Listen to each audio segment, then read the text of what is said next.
কোটি কোটি বছর আগে পৃথিবীর স্থলভাগে যখন সপুষ্পক উদ্ভিদ কিংবা বীজযুক্ত উদ্ভিদ আসেনি, তখনই রাজত্ব ছিল নানা ধরনের ফার্নের। তাই তো বলা হয়ে থাকে, ডাইনোসরের যুগ থেকে আজকের দিন পর্যন্ত ফার্ন পৃথিবীর ইতিহাসে অবিস্মরণীয় এক সাক্ষী। এই উদ্ভিদ গোষ্ঠী পৃথিবীতে কয়েকশো কোটি বছর ধরে টিকে আছে এবং বিবর্তিত হতে হতে বর্তমান রূপে এসে পৌঁছেছে। ফার্নকে সাধারণত আমাদের আশেপাশে আর্দ্র ও ছায়াময় পরিবেশে, যেমন ঘন বনভূমি বা বিভিন্ন জলাশয়ের ধারে দেখতে পাওয়া যায়।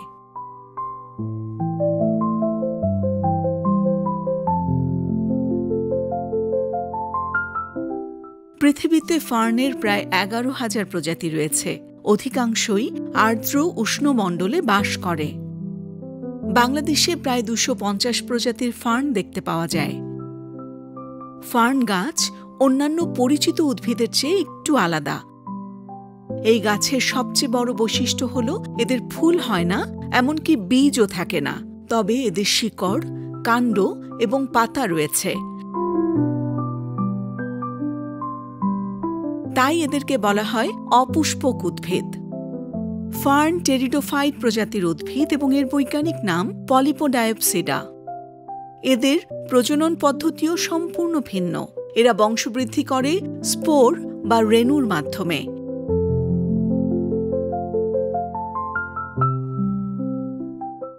খুবই একটি সুন্দর পাতা দেখতে পাচ্ছি আমরা। এই পাতাটা আসলে ফার্ন এবং চিরসবুজ বনেরই একটি ফার্ন গাছের সামনে আমরা দাঁড়িয়ে আছি। আর এই পাতাগুলো উপরে এত সুন্দর মসৃণ, কিন্তু নিচটা কিন্তু ঠিক উল্টো। এখানে অনেক ছোট ছোট বিন্দু বিন্দু নানা রকমের জিনিস দেখা যাচ্ছে, কিন্তু এইটাই কিন্তু এই ফার্নকে বংশবৃদ্ধি করতে সাহায্য করে। কারণ এর কিন্তু কোনো ফুলও হয় না, কোনো ফলও হয় না। বিন্দু বিন্দু যে স্পোর্সগুলো বিভিন্ন জায়গায় ছড়িয়ে গিয়ে গাছটাকে আবার বংশবৃদ্ধি করে। এই গাছের বংশবৃদ্ধির কারণ হচ্ছে এইগুলো, এই ছোট্ট বিন্দুগুলোই, এরাই আসলে বীজ, এবং এটাই ছড়িয়ে যাচ্ছে বিভিন্ন জায়গায়, এবং তার মাধ্যমে কিন্তু এই গাছগুলো তাদের বংশবৃদ্ধি করছে।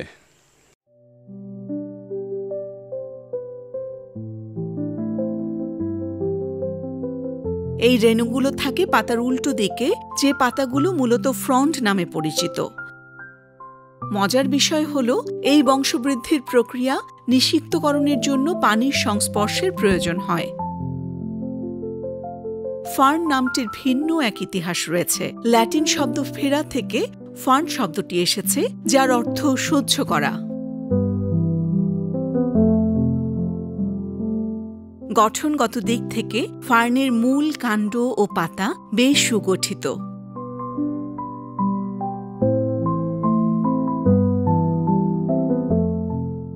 এদের বিশেষ ধরনের পরিবহন টিস্যু জাইলেম ও ফ্লোয়েম থাকায় এদের ভাস্কুলার উদ্ভিদ বলা হয়।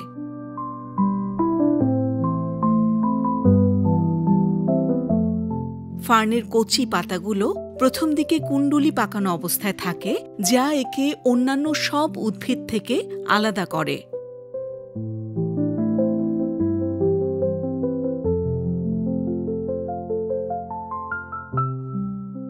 ফার্নের গুরুত্ব শুধু এর প্রাচীন ইতিহাসের মধ্যেই সীমাবদ্ধ নয়, বরং এটি আমাদের দৈনন্দিন জীবন ও পরিবেশের জন্য অত্যন্ত গুরুত্বপূর্ণ। সুন্দর ও আকর্ষণীয় পাতার জন্য ফার্ন গাছ আমাদের ঘর ও বাগান সাজানোর জন্য অত্যন্ত জনপ্রিয়। Boston fern, staghorn fern, bird's nest fern এবং কোবরা ফার্নের মতো প্রজাতিগুলো সাধারণত ইনডোর প্ল্যান্ট হিসেবে সৌন্দর্য বৃদ্ধি করে। এদের মধ্যে বোস্টন ফার্ন ঘরের শোভা বাড়ানোর পাশাপাশি বাতাস বিশুদ্ধ রাখতেও সাহায্য করে। এছাড়াও কিছু ফার্ন প্রজাতি আবার খাবার হিসেবেও ব্যবহৃত হয়। আমাদের অতি পরিচিত ঢেঁকি শাক তেমনই একটি ভোজ্য ফার্ন, যা অত্যন্ত পুষ্টিকর ও অ্যান্টিঅক্সিডেন্ট সমৃদ্ধ।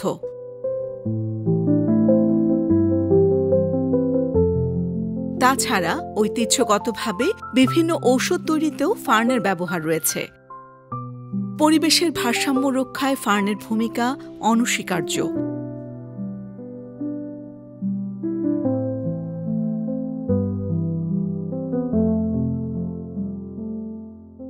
এর শিকড় মাটিতে শক্ত করে ধরে রেখে ভূমিক্ষয় রোধ করে।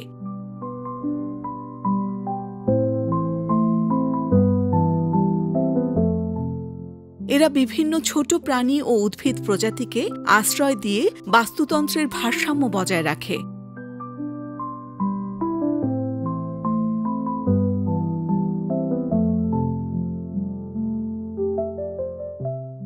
সবথেকে গুরুত্বপূর্ণ হল, অন্যান্য গাছের মতোই ফার্ন বাতাস থেকে কার্বন ডাই অক্সাইড শোষণ করে এবং অক্সিজেন ত্যাগ করে। কিছু ফার্নকে আবার সার হিসেবেও ব্যবহার করা যায়।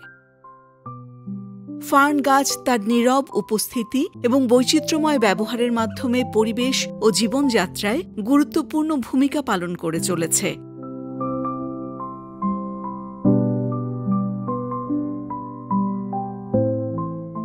কিন্তু আমাদের দেশে জলাশয় কমে যাওয়ার কারণে দিন দিন এর সংখ্যা কমে যাচ্ছে।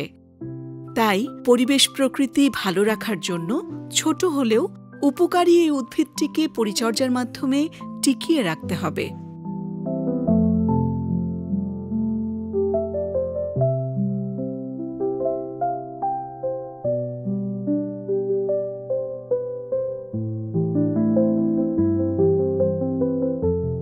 প্রিয় দর্শক, আমাদের ভিডিওটি যদি আপনাদের ভালো লেগে থাকে তাহলে আমাদের চ্যানেলটি সাবস্ক্রাইব করুন এবং লাইক, কমেন্ট, শেয়ার করে প্রকৃতি কথার সাথেই থাকুন।